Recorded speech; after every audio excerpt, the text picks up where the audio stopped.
Hey guys, welcome back. Wesley Cornwell, in-flight crew member with JetBlue and law student, going through the tentative agreement. This video is going to cover Article 28. Article 28 is the language of destination program. I am not an LOD by any means, and so I am going to freely admit that I am lacking in this subject matter area. What I will do is I am going to go through it kind of paragraph by paragraph and give you the highlights. So I'm going to do more of explaining the program. I labeled it as neutral because I couldn't really find any substantive differences that I thought were big enough to rate as either a gain or a loss. But again, I'm not in the program, and so I'm not entirely sure how what's written will affect what you're already doing in the working environment. So with that being said, the big things are you're still subject to audits, and you can still get an LOD lock line. The other thing is, I know that opting out of the LOD program has always been an issue. And at first glance, it looks like you'd be able to opt out of this program, but it says that the company gets to determine the number of LOD opt-outs each year. And so I fear that it's still going to be the same problem that LODs have had in the past. You do have to commit to at least 2 years. After you serve 2 years, you can opt out anytime an opt-out is available, and they're granted in seniority order. But how often are they going to be available? That's always been the big question, and that will continue to be the big question under this agreement. In-flight crew members participating in the LOD program are subject to audits, just like I mentioned, and that can include testing to make sure that you are able to read, speak, write, and translate the language destination fluently. All right.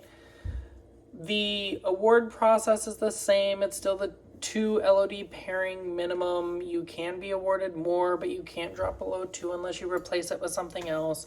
All of those restrictions, from what I could see, are still there, okay? Now, here's one thing. LOD-based staffing. Any base deemed overstaffed with LOD in-flight crew members may be closed for transfers into that base until staffing is at required levels. I don't know if this is a thing for you guys, and so I didn't rate it, but I thought it was noteworthy to point out. What that means is they can exclude you from the system bid. They can exclude you from transferring bases if that base already has too many LODs. Well, what if your base also has too many LODs and that base has too many LODs? And so now they're just going to leave you all stuck there. To me, I don't know, that just doesn't seem fair unless you're trying to come from an understaffed LOD base. Then I could see it. LOD assignment on the aircraft. When 2 or more LOD in-flight crew members are operating the same pairing, the in-flight crew member's position on the aircraft will determine which LOD in-flight crew member will operate in the LOD position. But everyone still gets paid. That's the same as what we already have. I remember the first time I found that out, I was kind of shocked that everybody got paid extra for only one person working.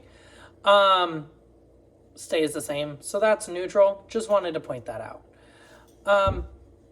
The modifications for LODs, it's substantially the same as if you were modifying a non-LOD crew member. It's just if they need to modify you to work an LOD pairing, then you're going to get modified to work that LOD pairing, especially if you're not on an LOD pairing. So I'm pretty sure that's kind of how it works, even if it's not written that way. So again, it's noteworthy. You will get LOD pay, okay? And it's the same. And if you are self-deadheading on an LOD segment, you will not get LOD pay. I believe that is the same as what you already have. Trade swaps, pickups, and drops are all the same. You have to have at least 2 LOD pairings a month.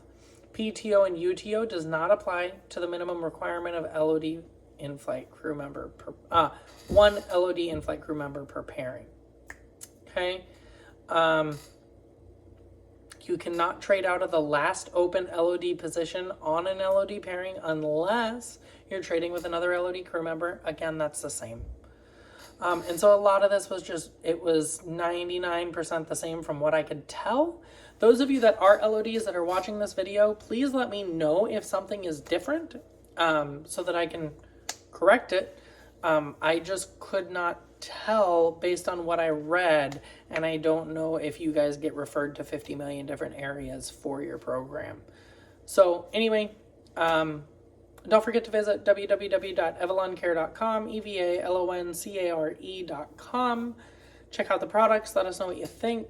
Thanks again for watching. Don't forget to like and subscribe so that you can get updates every time I post a video. Thanks again for sticking with me, and I'll see you in the next one.